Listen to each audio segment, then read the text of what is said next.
Bonjour Kylian, Jean-François Perez au JDD.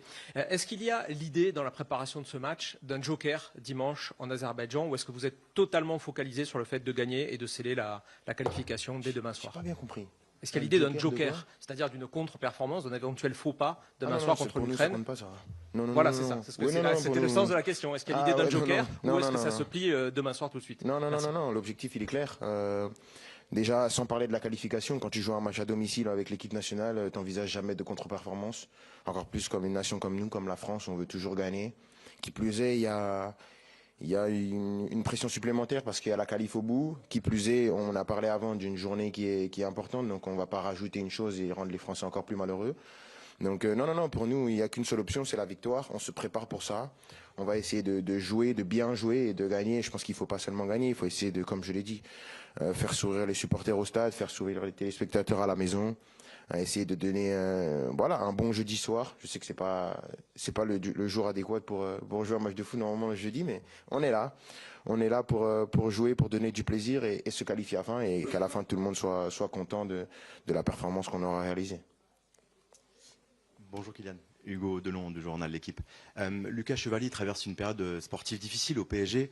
Il y a eu un événement extra-sportif avec ce fameux like gate. Il a liké et ensuite déliké de manière volontaire un live sur le RN qui était favorable au Rassemblement national. Est-ce que vous en avez parlé? Vous avez promu depuis des années des valeurs de tolérance. Est-ce que c'est quelque chose qui vous a marqué et vous êtes senti obligé d'aller voir Lucas pour lui en parler de cette situation? Et sportivement, comment vous jugez-vous son début de saison avec le PSG, vous, un club dans lequel il est toujours difficile de s'intégrer? Merci.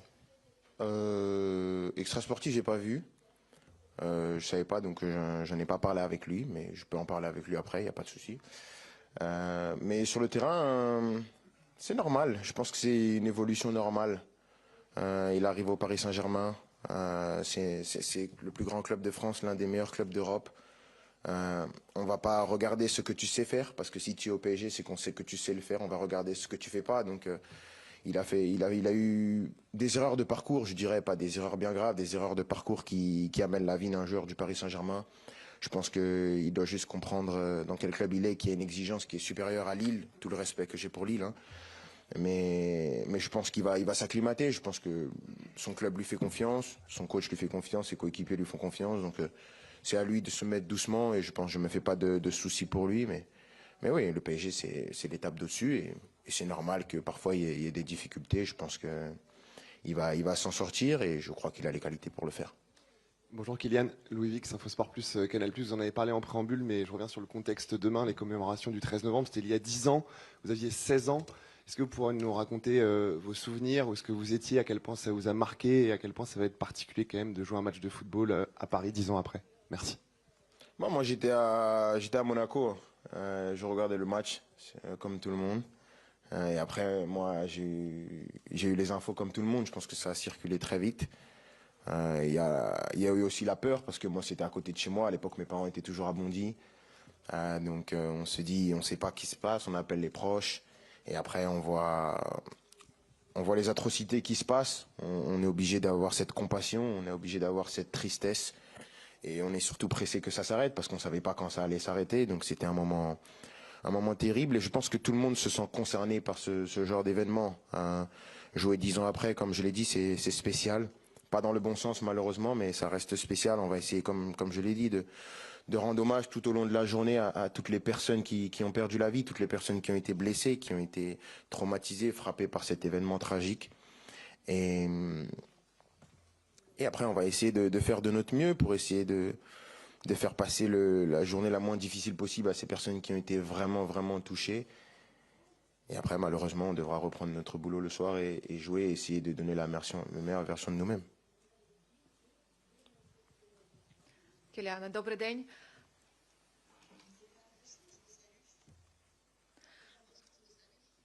Наскільки вам запам'ятався поєдинок попередньої збірної Франції, наскільки він був складним, можливо, когось із футболістів збірної України відзначте?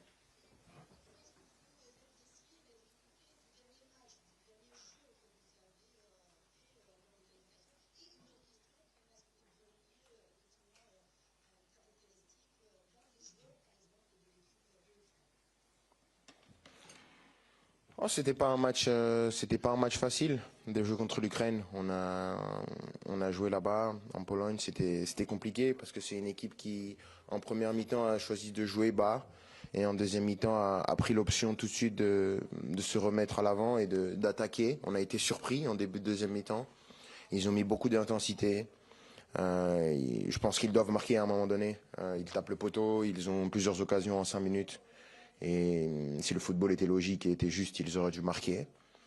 Mais après, on a su garder le contrôle et mettre un deuxième but. On sait que ce ne sera pas un match facile, parce qu'eux aussi jouent toujours la qualification, ils sont toujours en course.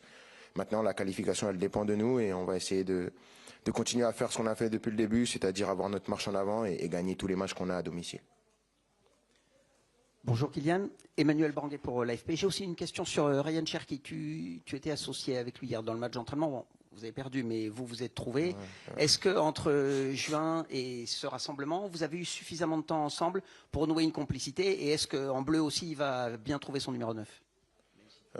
J'espère qu'on ne jouera pas comme on a joué hier, demain. Mais non, je pense qu'en équipe de France, en sélection, je pense que c'est à la fois bien et à la fois pas bien. Tout dépend de quel côté on se place. Il n'y a pas le temps. Il n'y a pas le temps pour les automatismes. Tu viens, il faut donner la meilleure version de toi-même pour le pays. Ryan le sait, l'ensemble des joueurs le savent. Je pense que demain, je ne sais pas s'il va jouer, je ne sais pas s'il ne va pas jouer. Ça c'est une question qui sera au coach, mais s'il joue, il sait ce qu'il doit faire. Je pense qu'il a les qualités pour le faire. Comme on l'a dit, à Manchester, ça se passe bien pour lui. Il a une adaptation express, ce qui n'est pas donné à tout le monde. Donc il faut lui donner ce crédit-là. Et en équipe de France aussi, je pense qu'il s'était bien adapté avant qu'il se blesse. Il avait montré des choses intéressantes. Maintenant, il faut toujours confirmer. Et s'il joue demain, comme les 11 joueurs qui vont jouer, plus les 5 qui vont rentrer, il faudra confirmer encore une fois qu'on mérite de porter ce maillot-là. J'y vais. Oui, Kylian, bonjour, Florent Germain de RMC. J'avais une question sur Dayo Upamecano. Est-ce que tu le vois plus fort que jamais? Peut-être le meilleur défenseur d'Europe ou du monde? Je ne sais pas quel sera le terme. Et est-ce que tu peux éventuellement jouer un rôle? On sait que les grands clubs européens le suivent de près. Est-ce que parfois, Clairefontaine, c'est l'occasion de lui glisser un mot en lui disant on a besoin de toi au Real la saison prochaine? Je pense qu'il se sent très bien. Je pense que ça se voit. Il est en pleine confiance, il est plein d'assurance. Après, on parle du meilleur défenseur du monde. Je pense qu'aujourd'hui, sur la saison, il est dans cette discussion-là. Après, ça dépend de pas mal, c'est très subjectif, mais moi, je pense qu'il fait partie de ces joueurs-là, de ces défenseurs dominants qui sont capables d'être vaillants, d'aller presser le joueur très haut, d'être capables de jouer le 1 contre 1. Je pense que c'est important d'avoir des joueurs comme ça si vous voulez jouer du 1 pour 1 au niveau tactique, si vous voulez aller chercher les joueurs, de vous dire que vous avez des défenseurs qui sont capables de courir avec les attaquants, de gagner des duels, d'être à la relance, d'être présent. C'est un atout tactique à la fois. Et je pense qu'il est dans une grande période. Il est dans un grand club, le Bayern. Il n'y a pas beaucoup mieux. Mais il y a mieux. Mais après, je veux pas rentrer dans ce débat-là. Je veux pas rentrer dans ce débat-là. Par respect par son club, par respect pour lui, parce que je sais que si je dis quelque chose, ça va lui mettre encore plus de pression. Mais quand on parle d'un joueur aussi dominant et d'un joueur de ce calibre-là, tous les clubs seraient à l'affût pour le recruter. Kylian, bonjour. Tom Williams des Athletic. Demain, ça va être la 25e fois que vous êtes capitaine avec des Bleus au coup d'envoi, si vous êtes titulaire, bien sûr. Ça fait plus de 2 ans et demi maintenant que vous portez le brassard. Comment votre compréhension de ce rôle a-t-elle évolué pendant cette période? Tout naturellement, parce que j'étais quand même assez novice quand j'ai commencé à être capitaine. Donc je pense qu'on prend de l'expérience, on a des événements qui sont à la fois positifs ou négatifs, qui vous font grandir en tant que personne, en tant que capitaine, en tant que joueur aussi, même si j'étais déjà un grand joueur quand j'étais capitaine. J'essaye de vraiment me tourner vers le groupe, me tourner vers le staff, me tourner vers l'entièreté des personnes qui composent l'équipe de France, essayer toujours d'être au service de mes coéquipiers, de savoir de quoi ils ont besoin, d'essayer d'être le meilleur guide possible et aussi d'avoir toujours ce regard tourné vers les autres pour essayer de porter l'équipe de France avec l'ensemble des joueurs vers le titre suprême qu'est la Coupe du Monde et les nombreux trophées qu'on a à jouer. Bonjour Kylian, juste ici, Ilias Peters, 90 000. Depuis le début de saison, les Bleus ont joué dans différentes configurations et à titre individuel, vous avez parfois joué seul en pointe, parfois à deux avec Hugo Ekitike, notamment face à l'Azerbaïdjan. Est-ce qu'il y a selon vous un système dans lequel vos qualités sont le plus mises en avant? Merci. Non, je suis juste là pour jouer. Je pense que ça n'a pas eu de grande influence sur mes performances de jouer à 1 ou à 2. Je pense que j'ai réussi à m'en sortir. Je pense plus qu'il faut tourner le problème dans l'autre sens. Comment je peux être utile pour l'équipe? Qu'est-ce qui peut permettre à l'équipe d'être performante en fonction du contexte? Parce que vous avez parlé, on a joué à 2, j'ai joué tout seul. C'était en fonction des absences, en fonction des joueurs, des différents profils qui m'étaient associés. Donc à partir de ce moment-là, quand on prend tous les éléments, je pense que c'est plus à moi d'essayer de mettre mes coéquipiers dans les meilleures conditions, parce que je suis celui qui joue tout le temps, je suis celui qui a le plus de repères dans cette équipe, parce que je suis celui qui a le plus de sélection. Donc c'est plus à moi d'aider les jeunes qui arrivent, les joueurs qui commencent, qui ont une première titularisation, ou qui... Par exemple, au dernier match, j'ai joué avec Hugo, c'était sa première titularisation, donc c'était plus à moi de l'aider, d'essayer de le guider pour qu'il exprime ses qualités. Demain, je ne sais pas avec qui je vais jouer, si je vais jouer tout seul ou à 2, mais je pense que c'est plus à moi de m'adapter dans le rôle que je suis aujourd'hui. Bonjour Kylian, Nicolas Paillard, InfoSport Plus, Canal+, en haut au niveau des caméras. Pas plus grand que la caméra, je sais pas. Non, malheureusement, ouais. Pas assez de soupe. Dommage, mais je m'y fais. Hein. Je voulais juste vous demander, Kylian, quel va être votre discours avec vos coéquipiers pour quasiment ce qui est une finale pour la qualification? Et est-ce que vous avez un message aussi pour les supporters? Parce qu'on sait que ça peut être un élément prépondérant pour vous survolter et aller chercher ce billet pour les Amériques. Merci. Le discours, il est très clair. Il faut gagner. Maintenant, on a travaillé un petit peu le minimum sur comment on voulait gagner. On va continuer à peaufiner les détails, à peaufiner notre tactique sur comment on veut aller les chercher, comment on veut s'installer dans le camp adverse, parce qu'on est à domicile et on veut installer notre jeu. Je pense qu'il faudra être courageux, essayer de vraiment montrer qu'on est à domicile et imposer notre style de jeu.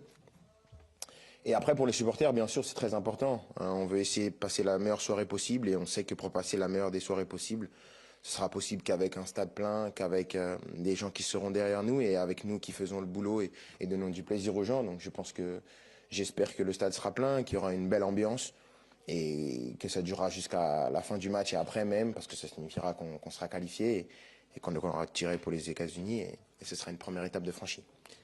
Merci Kylian. On va enchaîner avec Didier Deschamps. Merci beaucoup.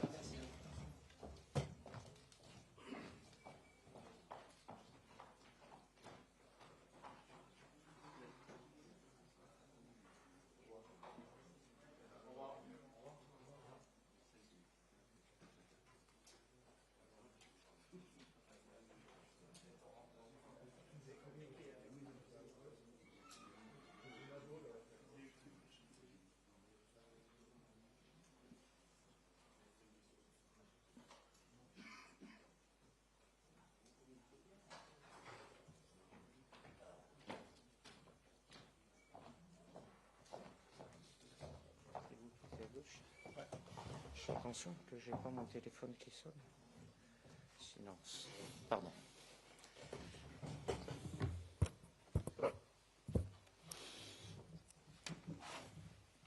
Allez, on commence, on fait signe. Ah, ce n'est pas mon jour. Car...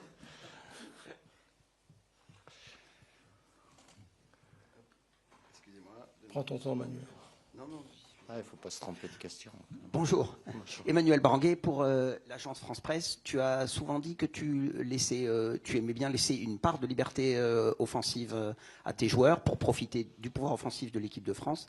Est-ce que tu peux nous parler, s'il te plaît, des qualités de Ryan Cherki dans cette hypothèse? Et en vue d'Angleterre, les observateurs trouvent qu'il est très très bon quand il rentre. Un tout petit peu moins pour l'instant depuis qu'il est revenu quand il a été titulaire. Est-ce que tu le trouves toi aussi meilleur en joker qu'en titulaire? Merci. Il vaut mieux me demander s'il va commencer ou s'il ne va pas commencer directement. Après, les observateurs, vous pouvez tous avoir des analyses qui peuvent être différentes. Ryan a cette capacité technique de pouvoir faire des différences, soit par la passe, soit lui aussi par des buts. La liberté, comme tous les joueurs foncifs, il a. Après, tout dépend dans quelle zone il est. Aujourd'hui, dans le football moderne, on ne peut pas se permettre de perdre un joueur quand on n'a pas le ballon, que ce soit des courtes périodes, des périodes plus longues. Voilà, donc il y a des efforts à faire. Qu'il ait cette capacité de pouvoir rentrer et faire des différences, c'est bien, parce qu'on n'a pas toujours eu ça, et quand on fait rentrer un joueur offensif, c'est bien qu'il puisse amener quelque chose et faire des différences. Après, il est qu'au tout début, il a eu sa blessure pendant un mois, ça a mis du temps à revenir, il a fait 3 fins de match sur 3 matchs consécutifs, il en a commencé 2 ou 3 comme titulaire, donc voilà, il change aussi d'environnement, d'équipe, de partenaire, mais il est capable d'être décisif dès le début, même si dans l'absolu, je dis bien dans l'absolu, quand c'est en fin de match avec la fatigue de l'adversaire, quand on est un joueur technique comme lui, il y a un avantage. Je ne vais pas dire que c'est plus facile, mais parce qu'ils n'ont pas tous le mérite d'être décisifs, mais ça peut aider ou tout de moins aller dans ce sens-là. Mais Ryan a la capacité, bien évidemment, de commencer les matchs et d'être décisif aussi. Bonjour Didier, oui. Sansfourche pour RTL. Bonjour. Dans vos nombreuses campagnes de qualification et ensuite de compétition, il y a des matchs parfois sur lesquels on sent un petit peu plus d'attente, forcément un peu plus de pression. Demain, vous diriez que c'est juste la qualification, ou vous attendez aussi de vos joueurs qui vous montrent des éléments qui vous permettent ensuite de voir plus loin avec eux? Est-ce que c'est des matchs sur lesquels on construit? Tous les matchs servent. Après, il y en a certains qui marquent pour différentes raisons. Là, après les 4 matchs que l'on a fait, même si, entre parenthèses, je vous rappelle que c'était impossible dans notre poule, même en gagnant 10 ans, de pouvoir être qualifié. Et si je ne me trompe pas, je ne pense pas qu'il y a aujourd'hui une équipe dans un groupe à 4 qui est déjà qualifiée après 4 matchs. Donc on a pris 10 points. On aurait pu au maximum en prendre 12. Donc évidemment, nous avons conscience, et les joueurs, de l'importance du match de demain, parce qu'il peut nous assurer la qualification. Donc, mais c'est les 4 d'avant qui permettent d'arriver là. Que celui-là, il a une importance. Il ne faut pas pour autant perdre la sérénité et la tranquillité. Il y aura des éléments, oui, qui nous serviront. Mais les joueurs qui sont là, il y en a beaucoup qui sont encore absents. Si tout le monde est là, c'est ce que j'ai dit un peu à la première conférence de presse jeudi dernier, les absences de joueurs sur septembre, octobre et novembre nous permettent pas de pouvoir répéter des choses pour trouver encore plus de relations, plus d'automatisme. Il y a ceux qui sont là, ils font partie du groupe qui a l'objectif de se qualifier. Et après, comme chaque année, c'est loin, hein, mars, il y a 4 mois. Donc faisons en sorte d'atteindre notre objectif dès demain face à cette équipe d'Ukraine. Bonjour Didier, Benjamin Corrèze pour Le Parisien. La semaine dernière, Bradley Barcola, après le match contre le Bayern Munich, a reconnu qu'il avait un état de fatigue assez important, que ça commençait à tirer, c'est les mots qu'il a employés. Est-ce que vous avez parlé de ça avec lui? Déjà, le mois dernier, il avait dû déjà renoncer au rassemblement avec l'équipe de France en amenant ses radios. Comment il se sent en amenant ses radios pour le premier jour via le PSG? Il avait une radiologie, quoi. Radiographie, pardon. C'était rare comme image, mais on l'a effectivement vu avec ses radios. Est-ce que vous avez parlé de ça avec lui? Comment vous le sentez? Et est-ce que ce rassemblement peut lui permettre, à minima, de se refaire la cerise, au moins sur l'aspect psychologique, et penser à autre chose, tout simplement, que le Paris Saint-Germain en jouant avec les Bleus? Merci. Barco va bien, évidemment. En début d'année, il était très bien avec nous, mais il avait moins joué avec son club. Là, il a eu une période comme tous les joueurs qui sont dans des clubs qui sont en Coupe d'Europe, les 2 dernières semaines, ils ont eu 6 matchs en 15 jours. Donc les organismes sont sollicités. Qu'il y a eu de la fatigue, il n'a pas joué il n'est pas rentré au dernier match à Lyon, même s'il était sur le banc de touche. Il va bien. Il a de bonnes sensations. Il ne va pas se refaire la cerise ou pas, mais c'est un élément important de par ce qu'il est capable de faire. Mais l'accumulation pour tous les joueurs amène la fatigue. C'était le cas le mois dernier, quand ils sont arrivés lundi. Oui, pour ces joueurs-là, et ça concerne quasi la totalité. Donc lundi, mardi, c'est surtout de la récupération. Et là, comme on a peu de temps, on éveille de match. Mais Bradley se sent bien. Il n'y a pas de souci particulier. Bonsoir Didier, Xavier Montferrand tout en haut, sur votre droite, bonsoir. Radio France. Didier, c'est une question un peu annexe, mais je sais que le sujet vous tracasse quand même pas mal. Cette saison, il n'y a aucun entraîneur français en Ligue des Champions. C'est rare, c'est très très rare. Il faut remonter au début des années 90. Est-ce que vous le regrettez, tout simplement, et comment vous jugez cette statistique difficile? Écoutez, que je le regrette, oui. Bon, on m'a déjà posé cette question-là. Après, c'est mon ressenti. Je trouve que l'entraîneur français n'est pas assez valorisé, déjà en France. Donc après, à l'étranger, oui, il y en a de moins en moins. Est-ce qu'on est, parce que je dis on, parce que je me considère entraîneur français, moins bon que les autres, je pense pas. Est-ce que les autres sont mieux organisés? Et quand je dis organisés, c'est au sens large, avec tout ce que cela peut composer. Certainement aussi le fait que, déjà, on regarde en Ligue 1 et même Ligue 2, il y a beaucoup de postes qui sont occupés. Et j'ai rien contre les entraîneurs étrangers, mais oui, je ne regrette pas, je suis déçu parce que je pense qu'il y a beaucoup d'entraîneurs français qui ont les capacités, mais qui ne sont pas forcément sollicités ou qui n'ont pas des postes qui pouvaient avoir. Donc voilà, ça fait partie de mes collègues. Alors, en étant factuel, oui, cette statistique, elle est là. Elle est pas belle, mais pour moi, ça ne remet pas en cause la qualité des personnes qui peuvent être ou qui sont, mais qui pas en poste, mais qui pourraient avoir des postes. Donc, certainement, il y a beaucoup de choses à améliorer pour inverser cette tendance. Bonjour, Nicolas Oui. Le Gardien de Bonjour. Sud-Ouest. Vous ne vouliez pas en parler jeudi dernier, mais il y a l'aspect commémoration. Est-ce que c'est un aspect qui peut compter pour les joueurs? Est-ce que vous en avez parlé avec eux ou vous faites totalement abstraction? Il y en a peu qui étaient là quand c'est arrivé. Évidemment, il y a beaucoup de membres du staff qui étaient là. On sait très bien que ça fait partie du contexte. C'est pas un sujet tabou, mais j'ai pas. Voilà, moi, ce que j'ai accentué, c'est par rapport à notre rendez-vous et le match qu'on a, et qui est très important. Le contexte, après, c'est plus de votre ressort, ce qu'on peut se dire entre nous, mais après, c'est le traitement médiatique qu'il peut avoir. Mais voilà, j'ai un peu de mal à m'exprimer là-dessus, mais c'est plus par retenue. Voilà, c'est ce devoir de mémoire et le soutien, la compassion qu'on se doit d'avoir pour toutes ces familles qui ont souffert, et je le répète, qui ont perdu malheureusement des êtres chers. Ça fait partie du contexte. Chaque match a ce contexte.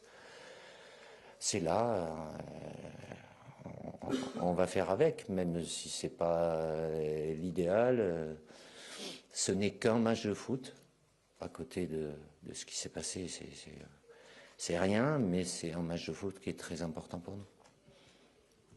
Didier, bonjour. Louis Vix, Infosport Oui. Plus, Canal Plus. Un mot sur Eduardo Camavinga. Est-ce que vous pouvez partager une forme de frustration qu'on a, nous aussi, parfois, en le regardant, en le voyant être en incapacité d'enchaîner des bonnes performances très régulièrement et avoir un statut en équipe de France aujourd'hui qui pourrait être différent? Je sais que vous n'avez pas parlé des statuts, mais là, puisque je le rappelle, même quand il était il avait moins de temps de jeu. Depuis le dernier rassemblement, il en a joué. Après, malheureusement pour lui, il a des blessures pas forcément graves, mais qui l'empêchent d'avoir de la continuité. Donc, Vous en attendez plus de lui?